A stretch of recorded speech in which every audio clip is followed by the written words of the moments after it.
Oh no no oh oh oh oh no no oh oh oh oh no no oh oh oh oh no no oh oh oh.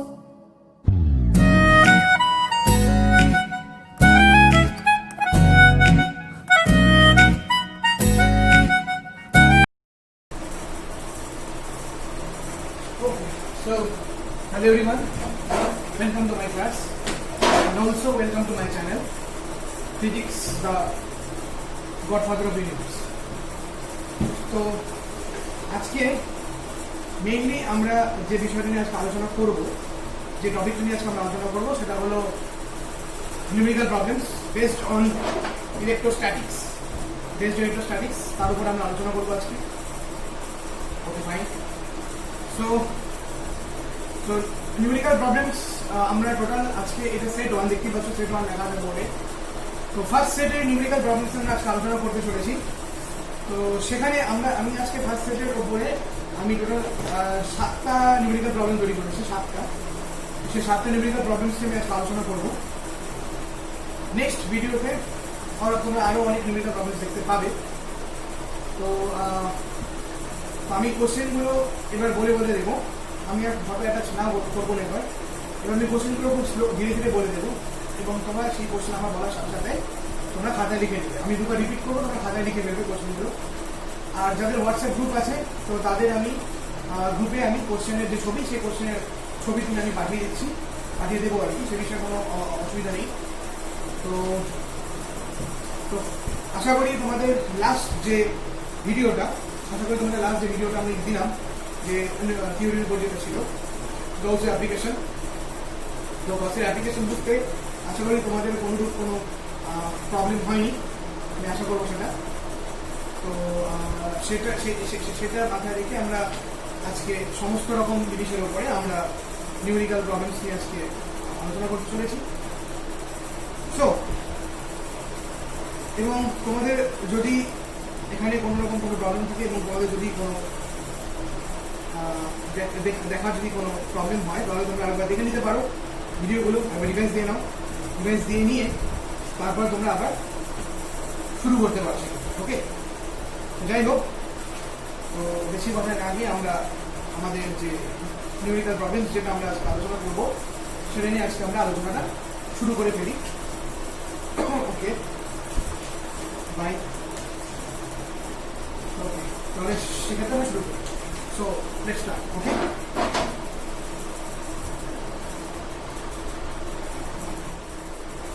Okay. So let us discuss about the first problem. The প্রথম প্রবলেমটা বলেছে 3 ESU 4 ESU এবং 5 ESU negative আধান একটি সমবাহু ত্রিভুজের উপর কৌণিক বিন্দু তিনটিতে অবস্থিত। ফাইন।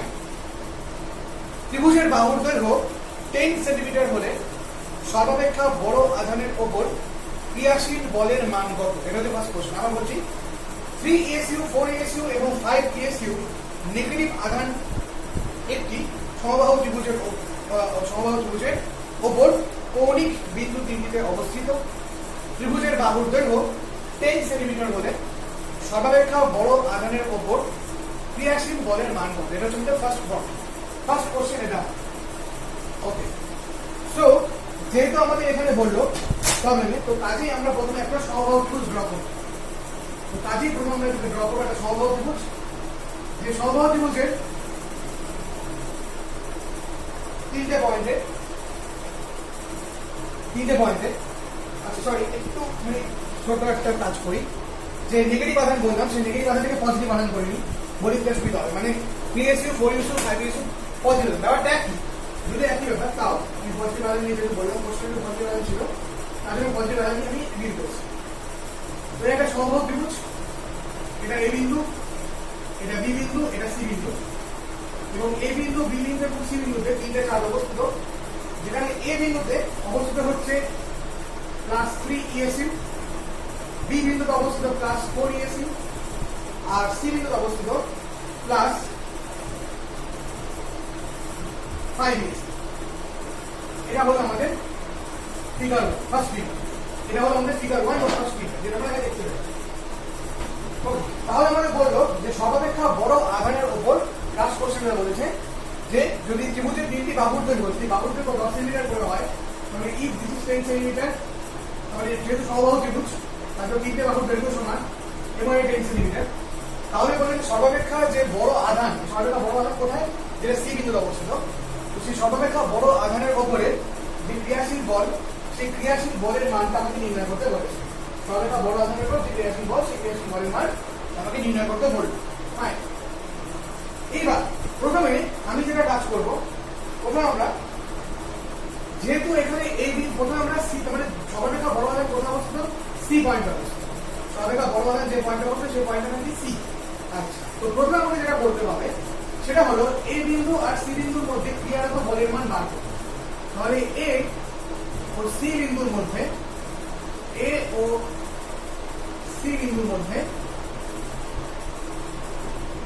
বলের মান এবং অবভিয়াসলি কি বলটা হবে এবং বলটা হবে বিকর্ষণ টাইপের সেই বলের মানটা যদি F1 হয় তাহলে F1 ইকুয়ালস টু হবে Q1 Q2 by R square Q1 Q2 by R square কেন R স্কয়ার হলো তার কারণটা R square Q1 Q2 by R square 1/4 কেন লিখলাম না বিকজ এটা কিসে আছে কারণ এটা আমাদের আছে সিজেস নেবার তার জন্য so what is Q1 3 what is Q2 5 what is R that is 10 square তাহলে এটাকে যদি সলভ করি তাহলে আমরা পাবো সলভ করে পরে 0.159 এবং যেহেতু আমাদের যেটা করতে হবে +5 এর রেসপেক্টিভে করতে হবে তাহলে +5 এই যে কাজটাকে আমার কি করতে হবে +3 আর +4 টার্ম ফিক্স রাখতে হবে তো +5 এর রেসপেক্টিভে করতে হবে যেহেতু আমাকে তো কাজে যেহেতু বিকর্ষণ বল আমি বলেছিলাম যে +3 কে ফিক্স রাখছি এবং +3 কে +5 কে ফ্রি রাখি তাহলে বিকর্ষণ বলের দৌড় +5 টা কিভাবে ছিটকে বেরিয়ে যায় তাই তো তাহলে যে ফোর্সটা যে পাচ্ছে সেই ফোর্সের ডিরেকশনটা কোন দিকে হবে এই বরাবর আমি এরকম মনে রাখতে বলছি প্লিজ F1 তাহলে যে ফোর্সের ডিরেকশনটা হচ্ছে সেটা কোন বরাবর এই বরাবর কারণ +3 কে ফিক্স থাকে এবং +5 দিয়ে মুভ করে তো বিকর্ষণ বলের দৌড় আমি এইরকম ভাবে মনে রাখতে বলেছিলাম যে +5 কি করবে ধাক্কা মারে সরিয়ে দিবে তো যেদিকে তাহলে কোন দিকে ফোর্সের ডিরেকশনটা হচ্ছে এই বরাবর তার মানে আপনাকে পাশে লিখতে হবে ফোর্সের ডিরেকশনটা AC বরাবর পাশে লিখতে হবে ফোর্সের ডিরেকশনটা কি বরাবর AC বরাবর In a similar way, B O C বিন্দুর মধ্যে বলের মান F2 এটা কত হচ্ছে 4 আর 5 তাহলে 4 গুণ 5 বাই 10 এর স্কয়ার তাহলে কত পাচ্ছি এটা 4 গুণ 5 বাই 10 এর স্কয়ার করে আমরা পাবো এখান থেকে 0.29 এটা বলে আসি 0.29 ডিরেকশন কোন দিকে হবে এখানেও +4 আধানটা ফিক্সড +5 মুভিং তাহলে +4 +5 কে ধাক্কা মেরে সরিয়ে দিতে পারে তার ডিরেকশন কোন দিকে হচ্ছে এই বরাবর তাহলে F2 ডিরেকশনটা হবে এই দিকে F2 ডিরেকশন হবে এই তো আমার তাহলে দুটো যখনই আলাদা আলাদা ডিরেকশন হয় তখনই আমরা কি করি যখনই দুটো আলাদা আলাদা ডিরেকশন হয় এটা F1 ভেক্টর এটা F1 ভেক্টর এটা F2 ভেক্টর যখন দুটো আলাদা আলাদা ডিরেকশন হয় যায় তখন আমরা লব্ধি ভেক্টর বার করার অন্তত ডেরিভেটিভ তাই তো তাহলে আমরা লব্ধি ভেক্টর আমরা কি করে বার করব জাস্ট একটা সমবাহু ত্রিভুজের যে প্রত্যেক অ্যাঙ্গেল কত থাকে 60 ডিগ্রি করে সাপোজ যদি লব্ধি যেটা সি এর উপর যে ক্রিয়ারত লব্ধি সেই লব্ধিটা যদি এফ ভেক্টর হয় যা ডিরেকশন যেদিকে থাকে তাই তো এবং সমবাহু ত্রিভুজের প্রতিটা অ্যাঙ্গেলের মান হয় 60 ডিগ্রি তাহলে যদি এই অ্যাঙ্গেলটা 60 ডিগ্রি হয় তাহলে এই যে অ্যাঙ্গেলটা যেটা দেখতে পাচ্ছি আমরা F2 আর F1 এর মধ্যবর্তী যে কোণটা সেই F2 এবং F1 এর মধ্যবর্তী কোণটা কত হবে 60 ডিগ্রি এবার আমি একটা ছবি আঁকবো একটা সমান্তরিক আমি ড্র করব সাপোজ আমি সামান্তরিককে ড্র করছি এরকম দেখো সামান্তরিক তো ভালো করে ছবিটা খেয়াল করো এই পার্টটা আমি ডটেড করব ভার্চুয়াল লাইন সাপোজ এটা সি পয়েন্ট এর নাম দিলাম ডি এর নাম দিলাম ই এর নাম দিলাম জি সিডি বরাবর আসলে হচ্ছে আমার F2 ভেক্টর আর এই বরাবর আছে আমার F1 ভেক্টর ফাইন এবং লব্ধিটা হচ্ছে এই বরাবর সিজি বরাবর ইজ হোয়াট F ভেক্টর এবং এই অ্যাঙ্গেলটা হচ্ছে 60 ডিগ্রি সিমিলারিটি পাচ্ছো সামান্তরিক সূত্রের মতো ব্যাপারটা আসছে তাই না তো এইখানে যদি গোটা সামান্তরিকটা কমপ্লিট করি তাহলে বিষয়টা কিরকম চলে আসবে তাহলে কিন্তু গোটা বিষয়টা এরকম টাইপের চলে আসবে তাই না এখানে যদি গোটা সামান্তরিকটা কমপ্লিট করা হয় তাহলে বিষয়টা কিন্তু এরকম টাইপের চলে আসবে ব্যাপারটা ওকে তাহলে গোটা বিষয়টা কিন্তু এরকম টাইপের চলে আসবে দেন হোয়াট উই গেট তাহলে এখানে আমরা যদি f বার করি লব্ধি vector f then what is f equals to F1 square plus F2 square plus 2f1 f2 cos 60 degree and whole to the power half obviously এবং সেটা যদি ভ্যালু বসাই আমরা f এর যদি ভ্যালু আমরা বসাই তাহলে f1 স্কয়ার কত হচ্ছে 0.15x স্কয়ার f2 হচ্ছে 0.2x square plus 2 into 0.15 into 0.2 into cos 60 degree to the power half. Then what is f? F এর ভ্যালু কত হবে আমার? f এর ভ্যালু হচ্ছে আমার 0.304 টাইম। এই লব্ধি ভেক্টর লব্ধি যে f সেই লব্ধি f এর ভ্যালু কত হচ্ছে 0.304 টাইম। যেটা আমরা এই ভ্যালুটা পাচ্ছি এটা হচ্ছে লব্ধি f এর ভ্যালু। দেখে নাও।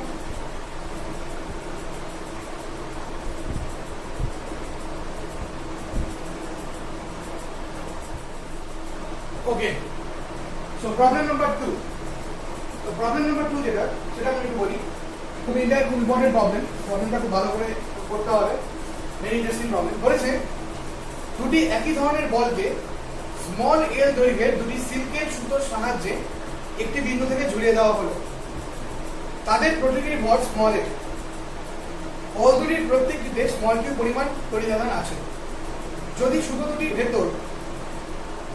ভেতরকার কোণ যে সুতো দুটির ভেতরকার কোণ খুব ছোট হয় তবে দেখাও যে সাম্যাবস্থায় দুটি বলের কেন্দ্র দুটির দূরত্ব small x equals to 2q2l by small g whole to the power half. আবার বলি দুটি একই ধরনের বলকে স্মল l দৈর্ঘ্যের দুটি সিল্কের সুতোর সাহায্যে একটি বিন্দু থেকে ঝুলিয়ে দেওয়া হলো তাদের প্রতিটির ভর স্মল l বল দুটির প্রত্যেকটিকে স্মল কিউ পরিমাণ তড়িৎ আছে যদি সুতো দুটির ভেতরকার কোণ খুব ছোট হয় তবে দেখাও যে সাম্যাবস্থায় দুটি বলের কেন্দ্রদ্বয়ের মধ্যবর্তী দূরত্ব small x equals to first ব্র্যাকেটের মধ্যে 2q2l by mg whole to the power half. এটা হচ্ছে আমাদের প্রশ্নটা। তো শুরু করি, একটা ছবি করে নিই। দেখো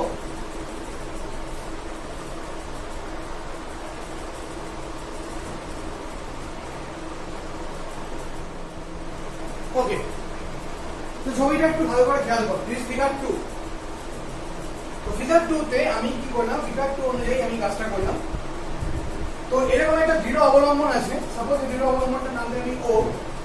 এই দৃঢ় অবলম্বন থেকে আমি দুটো সুতোর সাহায্যে দুটো চার্জকে ঝুলিয়ে দিই। ওকে, একটা প্লাস কিউ এবং দুটো plus M small M. Right.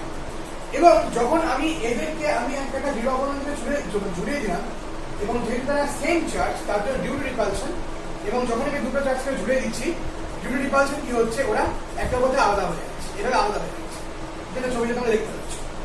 এবং এই রেফারেন্স যে লাইনটা মাঝখান থেকে আনা হচ্ছে সেই রেফারেন্স লাইনের সাথে যে অ্যাঙ্গেলটা করা হচ্ছে সেটা থিটা, এবং খুবই ক্ষুদ্র একটা অ্যাঙ্গেল থিটা করা আছে, যেটা আমি এখানে বলেছি যে ঝুলে দেওয়া হয় এবং বল দুটি কিউ পরিমাণ তড়িৎ আছে যদি সুতো দুটির ভেতরকার কোণ খুব ছোট হয়, মানে এই ভেতরকার কোণটা খুবই ছোট, মানে এই টোটাল যে সুতো দুটির মধ্যেকার কোণ সেটা হলো 2 থিটা, যেটা খুব স্মল। তাহলে থিটা আরো স্মল, আমি থিটা ধরতাম ভেতরকার টোটাল কোণটা, তাহলে এটা থিটা বাই 2 থিটা বাই 2 হতো। বাট আমি রেফারেন্স লাইনের রেসপেক্টে আমি এই কাজটা করব।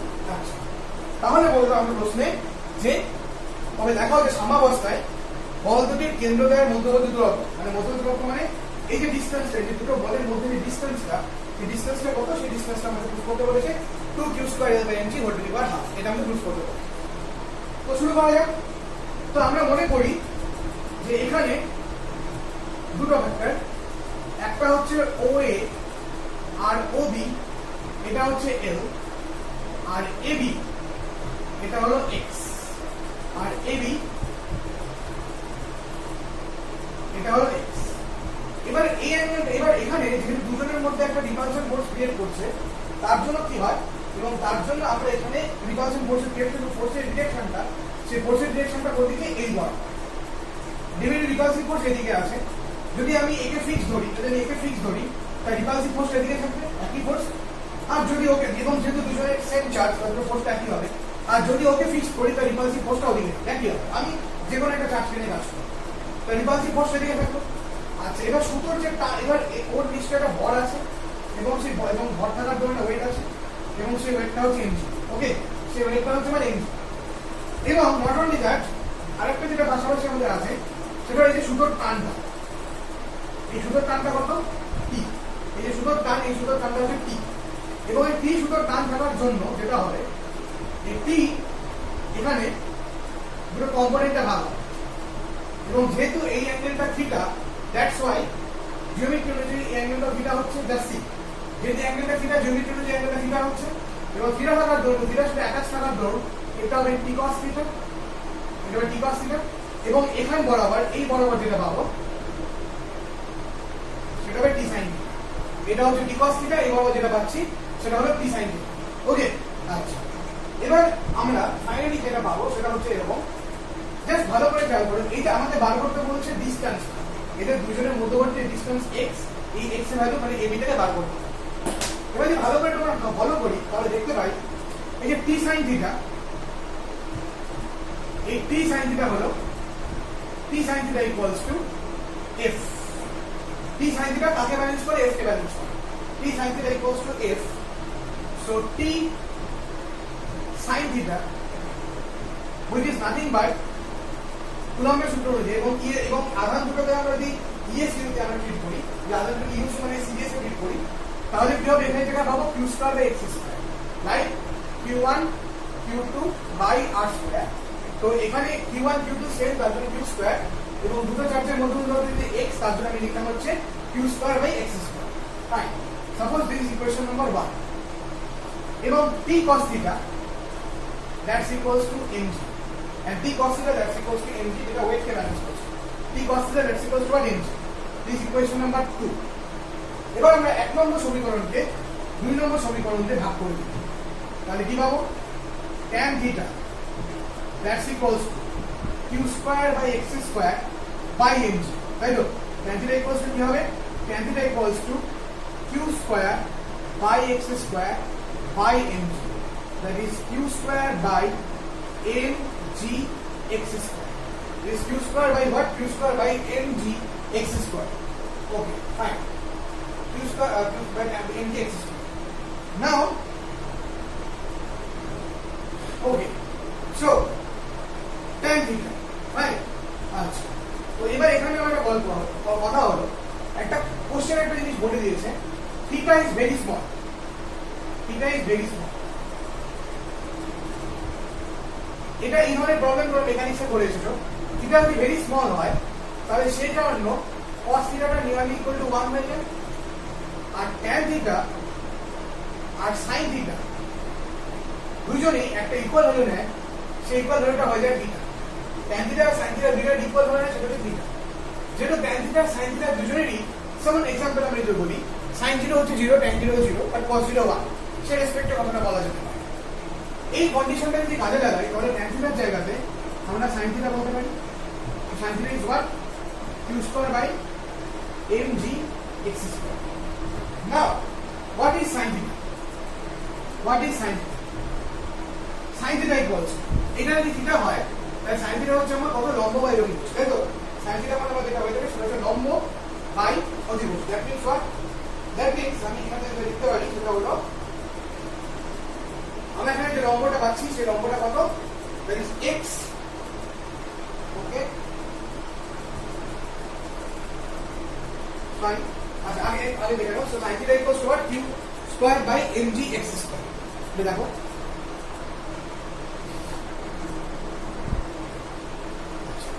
তাহলে what happens? এবার sin theta ভ্যালু আমরা বসবো। দেখো, সাপোজ এটা হচ্ছে মিড পয়েন্ট, ও পয়েন্ট ধরি, তাহলে এতটুকু এই গোটাটা x, তাহলে এওটা হচ্ছে আমার x/2 আর এটা হচ্ছে আমার x/2। Fine, then what is sin theta? এইটা জিনিসটা বুঝতে পারলে tan থিটা sin থিটা কেন এরকম হলো। Then what is sin theta? sin theta হচ্ছে লম্ব বাই অতিভুজ। তো লম্বটা কত? x/2 আর অতিভুজটা কত? l। এটা হচ্ছে লম্ব, সম্পূর্ণ অপোজিট দিকে থাকে, লম্ব x/2 আর অতিভুজটা হচ্ছে l। That's equals to q square by mg x square. So what happens?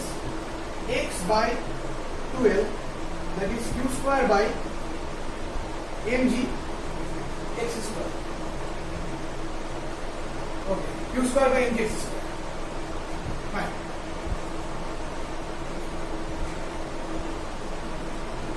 X by 12. Fine. Okay. square. So what happens now? So x cube equals to 12q square by mg. So x equals to, আচ্ছা কোশ্চেনে একটা ছোট্ট গন্ডগোল আছে, যেটা বলছিলাম whole to the power half, সেটা whole cube হবে। যেখানে গোটা প্রবলেমটা একবার ভেরি ইম্পর্টেন্ট প্রবলেম আমি আবার বলে দিচ্ছি। প্রথমে যেটা করা হলো, এটা করা হলো, প্রথমে ছবিটা বুঝতে পেরেছো। তারপরে টান টি কোন বরাবর ডিরেকশনে, যেটা লাল গাড়িতে করে দেওয়া আছে, যেটা কাকে ব্যালেন্স করছে। তো টানের দুটো কম্পোনেন্ট হচ্ছে, একটা সাইন একটা কস, এবং কস কম্পোনেন্টটা সিধা অ্যাটাচ বরাবর হচ্ছে এখানে।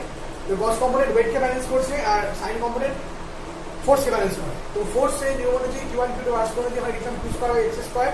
So t sin theta equal to x, that is f equal to q square by x square, and t cos theta equals to mg. So 1 divided by 2 করলে পাচ্ছি tan theta, that is q square by mg x square. এবার theta যেহেতু very small angle, তার জন্য আমরা জানি মেকানিক্সে বলেছি যে cos theta nearly equal to 1 হয়, এবং tan theta sin theta যদি সেম ভ্যালু নেয়, that is theta. যেমন for example cos 0 is 1, sin 0 or tan 0 equals to 0, তার জন্য এটা লিখলাম। এবং tan theta sin theta যেহেতু সেম ভ্যালু নেয়, তার জন্য আমি tan theta এর জায়গাতে ওই শর্ত অনুযায়ী sin theta বসিয়ে দিলাম, that is q square by mg x square, তার জন্য হচ্ছে।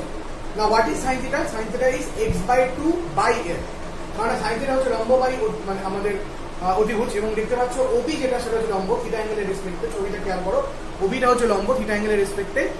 So this is x by 2 by অতিভুজ মানে l by l, that is q square by mg x square.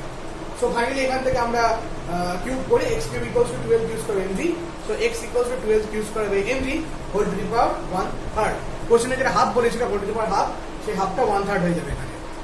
কোশ্চেনে এই জায়গাটা কারেকশন করে নাও, 1 whole to the power 1/3 করে নাও। ওকে, নাও প্রবলেম নাম্বার 3। প্রবলেম নাম্বার 3টা দেখো, বলেছে প্লাস 49 ESU এবং প্লাস 81 ESU দুটি আধান পরস্পর থেকে বায়ুতে 100 সেন্টিমিটার ব্যবধানে আছে। এদের তড়িৎ ক্ষেত্রের মধ্যে উদাসীন বিন্দুর অবস্থান নির্ণয় করো এবং উদাসীন বিন্দুতে তড়িৎ বিভবের মান নির্ণয় করো। আবার বলি, প্লাস 49 ESU এবং প্লাস 81 ESU দুটি আধান পরস্পর থেকে বায়ুতে 100 সেন্টিমিটার ব্যবধানে আছে। এদের তড়িৎ ক্ষেত্রের মধ্যে উদাসীন বিন্দুর অবস্থান নির্ণয় করো। উদাসীন বিন্দুতে তড়িৎ বিভবের মান কত সেটা বার করতে বলবো।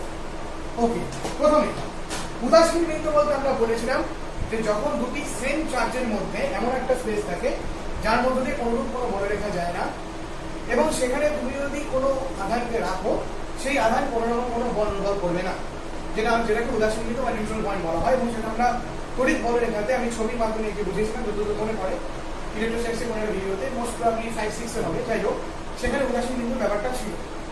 তো এখানে আমি একটা ছবি করলাম, সেখানে এ পয়েন্টে প্লাস 49 ESU চার্জ রাখা, আর বি পয়েন্টে প্লাস 89 ESU চার্জ রাখা, এবং ডেফিনেটলি সেম চার্জ হওয়ার জন্য ওদের মধ্যে যেটা হবে রিপালশন হবে, এবং ওদের মধ্যে যে ডিসটেন্সটা সেটা 100 সেন্টিমিটার, এবং ওদের মাঝামাঝি কোনো একটা জায়গাতে পি একটা পয়েন্ট আছে, যে পয়েন্টটা হচ্ছে সেখানকার নিউট্রাল পয়েন্ট। এবং এ পয়েন্ট থেকে সেই পি পয়েন্টের ডিসটেন্সটাকে মনে করলাম স্মল এক্স, এবং পি পয়েন্ট থেকে বি পয়েন্টের ডিসটেন্সটাকে মনে করলাম 100 - x। তাহলে এখন অ্যাকর্ডিং টু দ্য কোশ্চেন, এই যেটা হয় সেটা হচ্ছে যেহেতু কোনো রকম কোনো ফোর্স ক্রিয়েট করে না, তার কারণটা কি, এখানে যদি কোনো চার্জ রাখি, সে চার্জ রাখলে পরে থার্ড চার্জ রাখলে পরে কোনো রকম কোনো ফোর্স ক্রিয়েশন হয় না।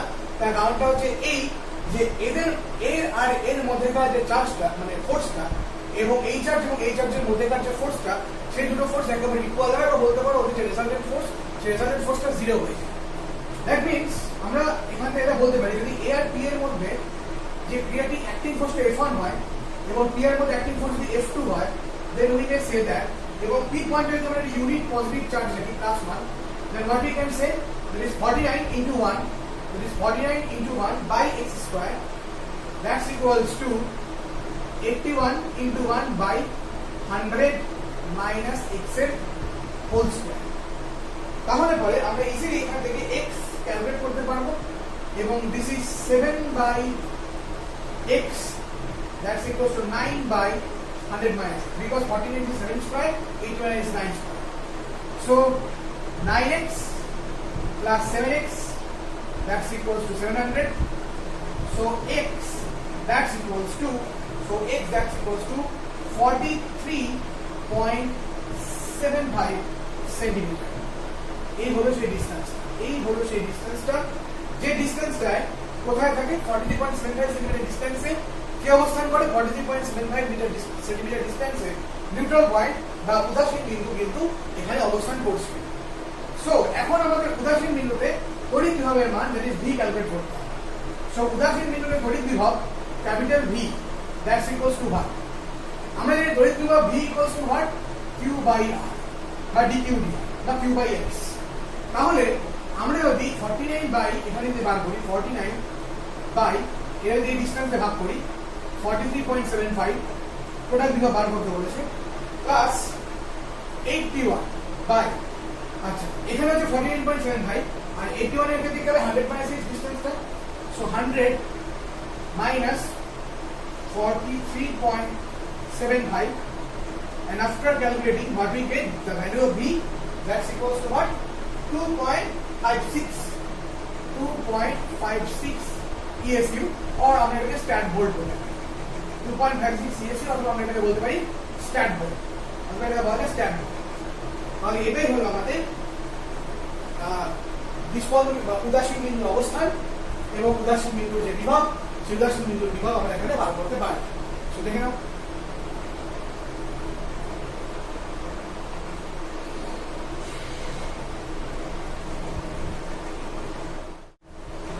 okay, our next problem, that is problem number 4 বলছে একটি বিন্দুতে তড়িৎ বিভব v equals to minus 5x plus 3y plus root 15z। বলছে ওই বিন্দুতে তড়িৎ প্রাবল্যের মান কত, ওই বিন্দুতে তড়িৎ ক্ষেত্র প্রাবল্যের মান আমাকে বার করতে বলবে। আচ্ছা, so it is very interesting problem and easy. তো আমরা এখান থেকে তড়িৎ প্রাবল্যের মানটা বার করব। তো দেখো কি করে বার করা যায়, খুব ইন্টারেস্টিং প্রবলেমটা। তো v এর ভ্যালু আমাদের এটা বলে দিয়েছে, সেখান থেকে আমরা তড়িৎ প্রাবল্য বার করতে হবে। Fine, okay. So we know E vector equals to Ex I cap plus Ey j cap plus Ez k cap। And not only that, পাশাপাশি আমরা এটা জানি Ex মানে কি, minus del v del x I cap, Ey মানে minus del v del y j cap, আর Ez মানে minus del v del z k cap। এবং এটা হচ্ছে E, this is E, okay fine, so this is E, so here Ex that's equals to minus del v del x, fine, that's equals to, so তড়িৎ বিভবের v এর value বলেছে, মানে তড়িৎ বিভব v এর ভ্যালু বললো এখানে, so del v del x equals to what, তো এটা হচ্ছে v এর বিভিন্ন কম্পোনেন্ট, মানে v এর x component, y component, z component, minus 5x plus 3y plus এই del v del x মানে হচ্ছে পার্শিয়াল ডেরিভেটিভ, মানে ভেলোসিটিকে, মানে আমরা ভেলোসিটি বলছি কেন, পোটেনশিয়ালকে x এর রেসপেক্টে পার্শিয়াল ডেরিভেটিভ, তো পার্শিয়াল ডেরিভেটিভ করলে কি হবে, minus del del x of v এর ভ্যালু কত, minus 5x plus 3y plus root 15। Partial derivative করলে যেটা হয়, x এর রেসপেক্টে যেহেতু পার্শিয়াল ডেরিভেটিভ করছি, তার জন্য শুধুমাত্র x এর ডেরিভেটিভ হবে এবং বাকি যে টার্মগুলো প্রত্যেককে কনস্ট্যান্ট হিসেবে ট্রিট হবে, তাই তো, মানে y এখানে কনস্ট্যান্ট, z এখানে কনস্ট্যান্ট ট্রিট হবে। তো শুধুমাত্র del del x of minus 5x মানে minus 5, আর সামনে মাইনাস থাকার জন্য শুধুমাত্র 5। So this is the component of x, okay? So what is Ey? Minus del v del y, that is minus del del y of minus 5x plus 3y plus root 15z, that is minus 3. So Ey will be what? Ey that is minus, Ey that is minus. Now what is Ez? That is minus del v del z. So minus del z of minus 5x plus 3y plus root 15z. So minus root 15. এরকম নিয়মগুলো সেই নিয়ম অনুযায়ী। তাহলে আমাকে বার করতে বললো E এর ভ্যালু, আমাকে E বার করতে বললো। So what is E? So E that's equals to root over of ex square plus ey square plus ez square. So e equals to root over of what is ex 5 square, what is ey minus 3 square, what is ez minus root 15 square. So after calculating, the value of e will be 7. So এটা হচ্ছে আমাদের আমার e এর value. এভাবে আমরা এটাই calculate করতে পারি।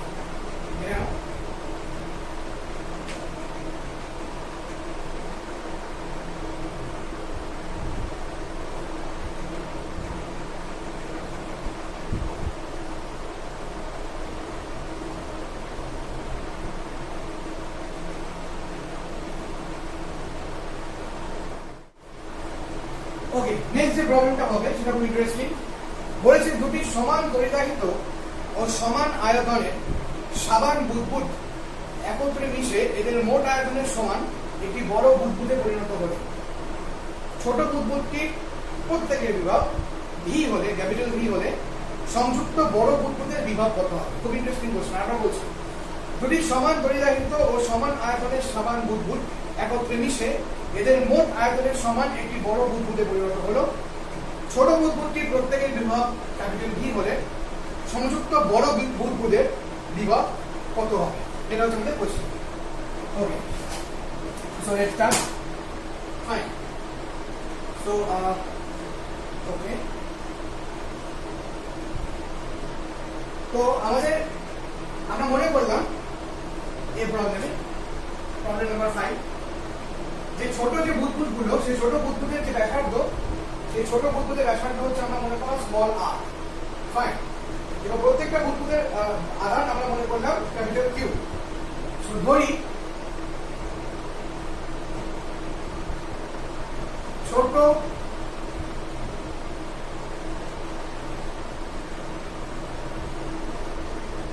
বুদবুদের ব্যাসার্ধ স্মল আর, ছোট বুদবুদের প্রত্যেকটির আধান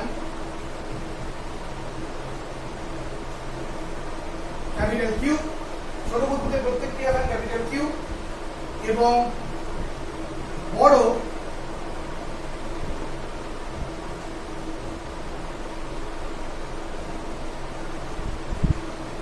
বুদবুদের ব্যাসার্ধ ইকুয়ালস টু ক্যাপিটাল আর। বড় বুদবুদের ব্যাসার্ধ ইকুয়ালস টু ক্যাপিটাল আর।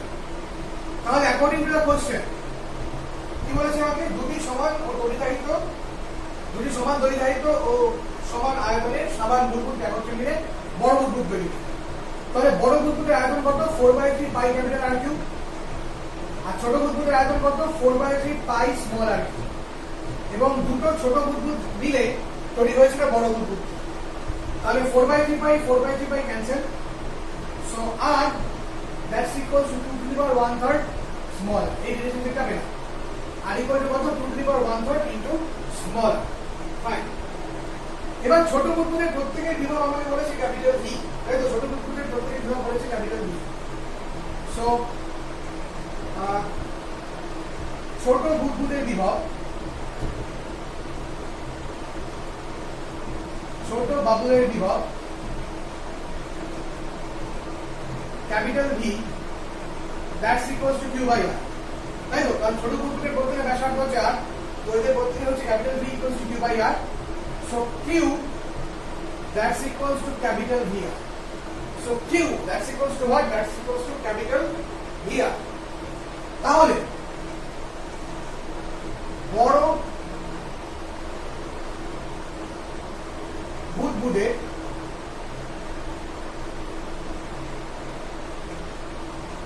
বিভব কত হবে?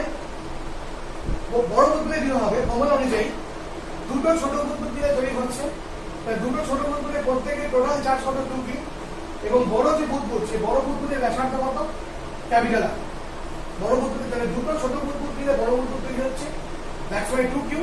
এবং বড় বুদবুদের যে ব্যাসার্ধ সেটা হচ্ছে ক্যাপিটাল আর। এবার তোমরা দেখো 2 ক্যাপিটাল কিউ এর যে আমরা বলতে বলতে পারি ভি আর, আর ক্যাপিটাল আর এর জায়গায় বলতে পারি 2 to the power 1/3 into small r. So r cancel. So 2 to the power 1 minus 1/3 into v, that is 2 to the power 2/3 into v. এটা হলো বিভব। যে বড় যে বুদবুদ, সে বড় বুদবুদের এটা হচ্ছে সেই বিভব। ওকে,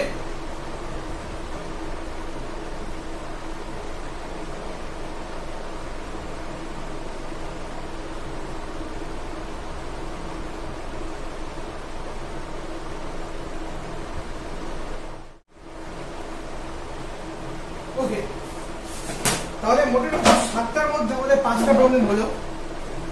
আমি ভেবেছিলাম 7টাই করাবো, কিন্তু করালাম না। আমি 2টো হোম টাস্ক দিচ্ছি তোমাকে, তো সেটা তোমরা বাড়িতে করবে, করে নিয়ে আমাকে আনসারটা বলবে কমেন্ট বক্সে। অবশ্যই এই ভিডিওর আনসারটা আমাকে জানাবে কিরকম আছে। তো প্রথম প্রশ্নটা একটু বলি, দেখে নাও, খুব ইজি। দেখো প্রথম কোশ্চেনটা এরকম, দেখো আমি বলেছি ক্যাপিটাল কিউ পরিমাণ আধানকে দুটি ভাগে ভাগ করে কিছুটা দূরত্বের ব্যবধানে রাখা হয়। দুটি ভাগের আধানের মান কত হলে এদের মধ্যে কার্যকর বল সর্বাধিক হবে? আবার বলছি, ক্যাপিটাল কিউ পরিমাণ আধানকে দুটি ভাগে ভাগ করে কিছুটা দূরত্বের ব্যবধানে রাখা হয়। দুটি ভাগের আধানের মান কত হলে এদের মধ্যে কার্যকর বল সর্বাধিক হয়? এটা ফার্স্ট প্রশ্ন, খুব ইজি, ইন্টারেস্টিং, এবং এটার আনসারটা আমাকে ফার্স্ট ওয়ান দিয়ে তোমরা লিখে দিতে পারো, যে ফার্স্ট প্রবলেমের আনসারটা কমেন্ট বক্সের মধ্যে দিয়ে দিতে পারো। আরেকটা প্রবলেম বলি, এটা খুব ইন্টারেস্টিং, লিখে নাও। এবং যদি প্রথম প্রবলেম যদি মিস যায়, একটুখানি ব্যাক করে নিয়ে আবার শুনে নিয়ে লিখে নাও। নেক্সট প্রবলেম বলি, একটি ইলেকট্রনের সম আধান বিশিষ্ট একটি জলবিন্দু পৃথিবীর তড়িৎ ক্ষেত্রের সাম্যাবস্থায় ঝুলছে। তড়িৎ ক্ষেত্রের মান 3 ভোল্ট পার সেন্টিমিটার হলে জলের যে ড্রপ বা জল যে বিন্দু, সেই জলবিন্দুর ব্যাসার্ধ নির্ণয় করো। আবার বলি, একটি ইলেকট্রন এর সম আধান বিশিষ্ট একটি জলবিন্দু পৃথিবীর তড়িৎ ক্ষেত্রের সাম্যাবস্থায় ঝুলছে। তড়িৎ ক্ষেত্রের মান 3 ভোল্ট পার সেন্টিমিটার হলে জলের ড্রপের ব্যাসার্ধ নির্ণয় করো, যেখানে ইলেকট্রনের চার্জ ইএসইউতে 4.805 into 10 to the power -10 ES। আবার বলছি, ইলেকট্রনের চার্জ ইএসইউতে 4.805 into 10 to the power -10 ES। এই অঙ্কটা হোম টাস্ক থাকবে, করেই আমাকে কমেন্ট বক্সে বলবে কত আনসার আছে। প্রথম যেটা আধান ভাগের অঙ্কটা দিলাম, সেটা 1 দিয়ে আমাকে কমেন্ট বক্সে অ্যান্সারটা দেবে, আর দ্বিতীয়টা যেটা দিলাম সেটা 2 দিয়ে আমাকে কমেন্ট বক্সে অ্যান্সারটা জানাবে। তো এটা থাকলো তোমাদের আজকে হোম টাস্ক। তো এই আমরা যে অঙ্কগুলো করলাম, মোটের উপর 7টা অঙ্কের মধ্যে 5টা অঙ্ক আমি করলাম। সেই 5টা অঙ্ক তোমরা বাড়িতে খুব ভালো করে প্র্যাকটিস করবে, প্রথমত খুব ভালো করে প্র্যাকটিস করতে হবে, এবং তারপরে প্র্যাকটিস করার পরে তারপরে এই অঙ্কগুলো করবে।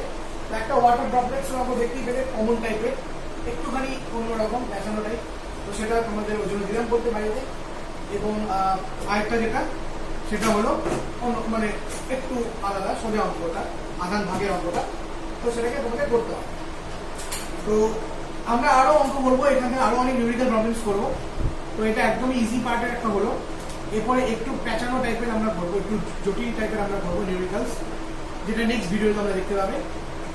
এবং এখনো যদি তোমাদের থিওরি দেখা ঠিকঠাক না হয়, যদি থিওরি দেখা এখনো ঠিকঠাক কমপ্লিট না হয়, তাহলে তোমরা এখনো থিওরিটা দেখা কমপ্লিট করো তাড়াতাড়ি, যত তাড়াতাড়ি সম্ভব। কারণ থিওরির পার্ট যদি শেষ না হয়, যদি থিওরির পার্টগুলো ঠিকমতো করে কমপ্লিট না করো, তাহলে নিউমেরিক্যালসগুলো বুঝতে কিন্তু প্রবলেম হবে এবং করতেও প্রবলেম হবে। তো আজকে আমাদের ক্লাস এখানেই থাকলো।